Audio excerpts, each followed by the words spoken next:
प्रिय भैया बहन, सादर प्रणाम। आज हम व्यवसाय अध्ययन में समन्वय के बारे में समझेंगे।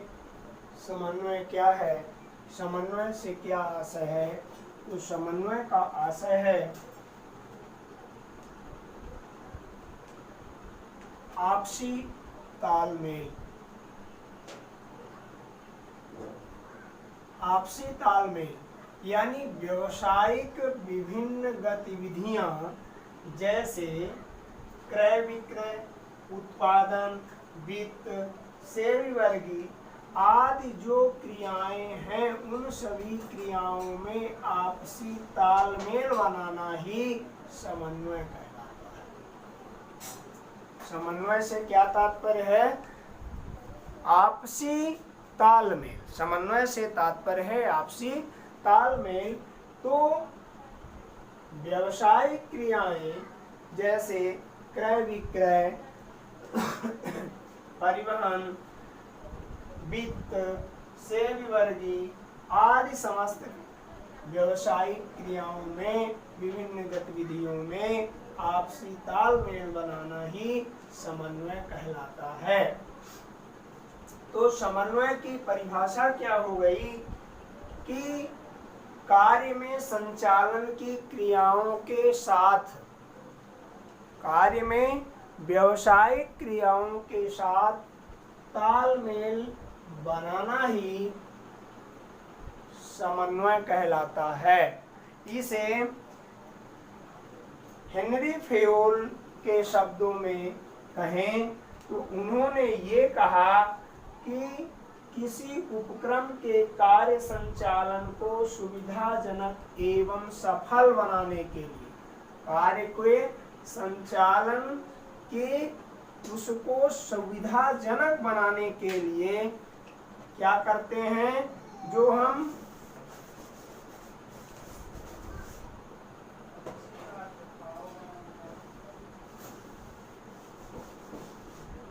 व्यावसायिक क्रियाओं की, हेनरी फेयोल का कहना है, किसी उपक्रम के कार्य संचालन को, किसी उपक्रम के कार्य संचालन को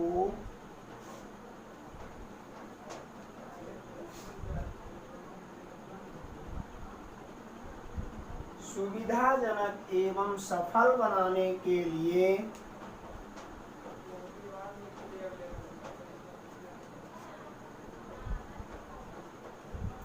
जनक एवं सफल बनाने के लिए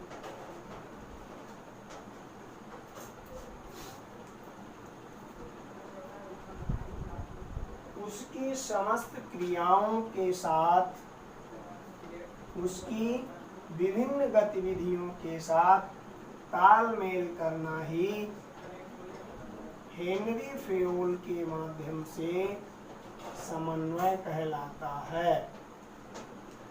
ये हेनरी फेयोल का शब्द है, इसे इन्वर्टेड कॉमा में ही लिखेंगे।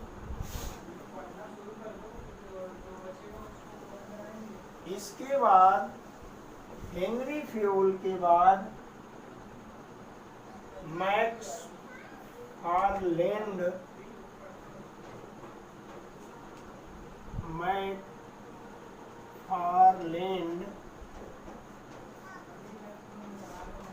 कहते हैं कि समन्वय एक प्रक्रिया है।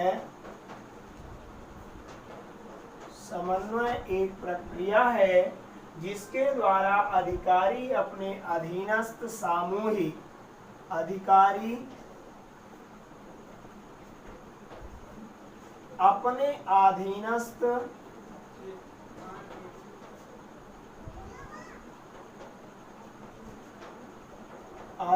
यानी उसके अंदर में कार्य करने वाले कर्मचारियों के साथ सामूहिक प्रयासों के एक व्यवस्थित स्वरूप का विकास करता है, उसे सामान्य उद्देश्य प्राप्ति हेतु क्रियाओं में एक रूपता निश्चित करता है, उसे हम समन्वय कहते हैं।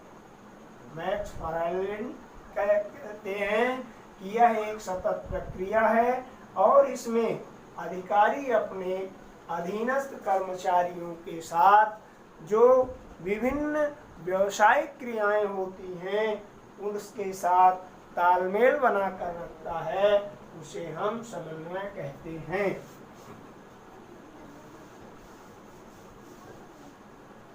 इसके बाद थियो हैमन आते हैं और वो कहते हैं, थियो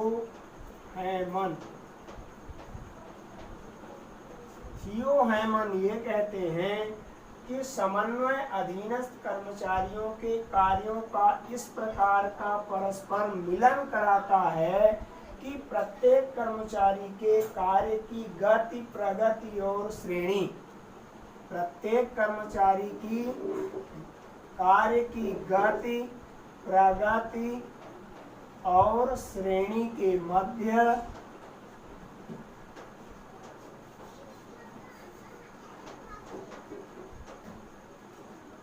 तालमेल बनाना ही समन्वय कहलाता है। थियो हैमन क्या कहते हैं कि प्रत्येक कर्मचारियों के गति, प्रगति, श्रेणी के माध्यम में तालमेल स्थापित करना, क्योंकि सभी ना तो अच्छे वर्कर होते हैं और ना सभी खराब वर्कर होते हैं, सबकी क्षमता अलग अलग होती है। उनके साथ गति, प्रगति और श्रेणी के मध्य तालमेल बना करके रखना ही समन्वय कहलाता है। ये थियो हैमन की परिभाषा है। इसके बाद आती है विशेषता।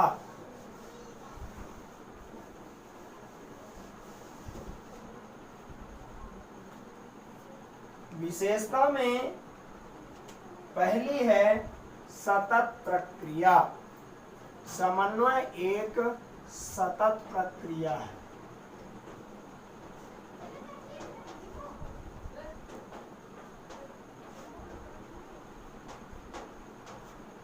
ये निरंतर तालमेल रखने वाली एक प्रक्रिया है, निरंतर चलने वाली। दूसरी है क्रियाओं में एकता सुनिश्चित करना। क्रियाओं में एकता सुनिश्चित करना।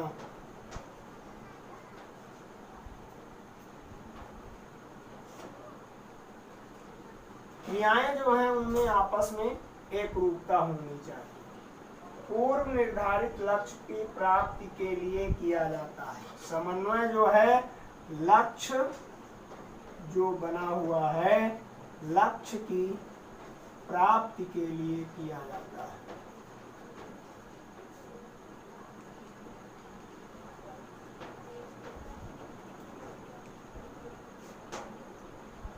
और चौथी विशेषता है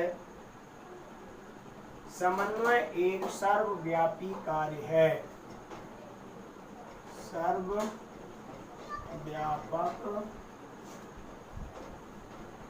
कार्य। पांचवा, विभिन्न क्रियाओं में आपसी सामंजस्य रखने वाला, सामंजस्य स्थापित करने वाला। क्रिया में सामंजस्य।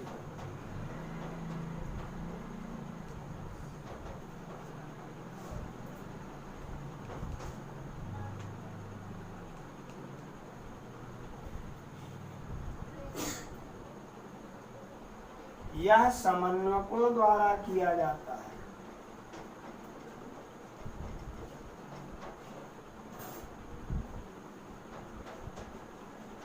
द्वारा किया जाता है, उसी को प्रबंधक भी बोलते हैं।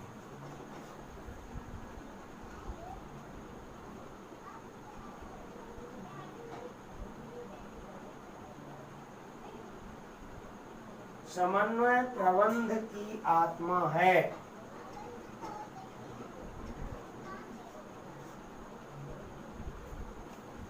प्रबंध की आत्मा है।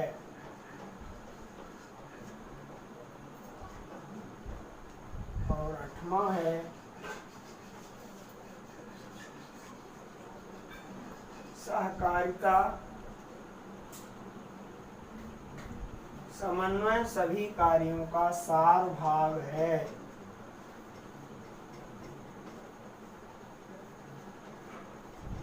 तो हमने देखा कि समन्वय की विशेषता में सतत प्रक्रिया है, समन्वय क्रियाओं का एक सुनिश्चित रूप है, समन्वय लक्ष्य की प्राप्ति के लिए किया जाता है, समन्वय सर्वव्यापक कार्य है, समन्वय क्रिया के सामंजस्य स्थापित करता है, समन्वय के द्वारा ये समन्वयक या प्रबंधक के द्वारा किया जाता है, समन्वय प्रबंध की आत्मा होता है और समन्वय समस्त क्रियाओं का सार भाग होता है। इसके बाद आती है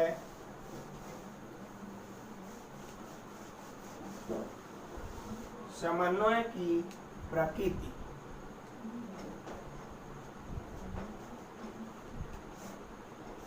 समन्वय की जो प्रकृति होती है ये निम्नानुसार है। सामूहिक कार्यों में एक रूपता लाता है। सामूहिक कार्य में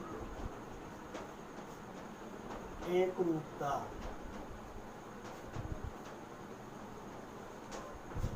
दूसरा संतुलित क्रिया है।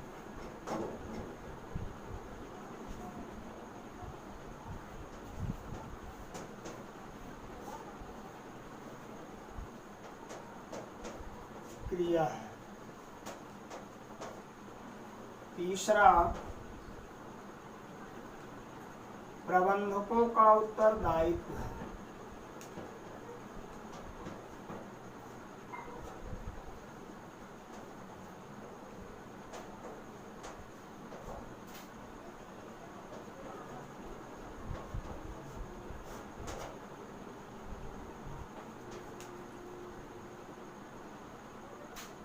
सतत प्रक्रिया है।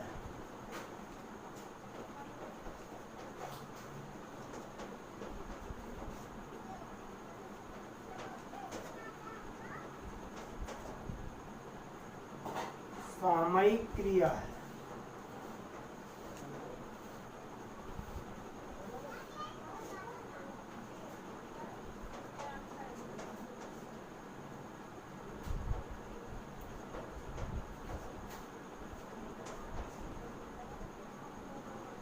प्रबंध का सार है।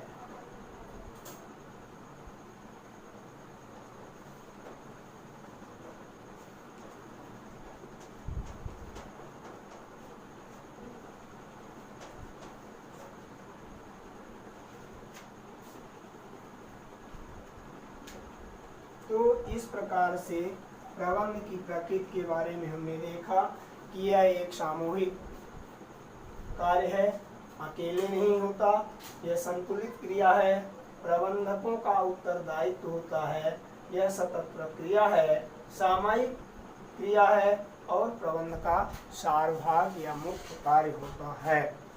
इसके बाद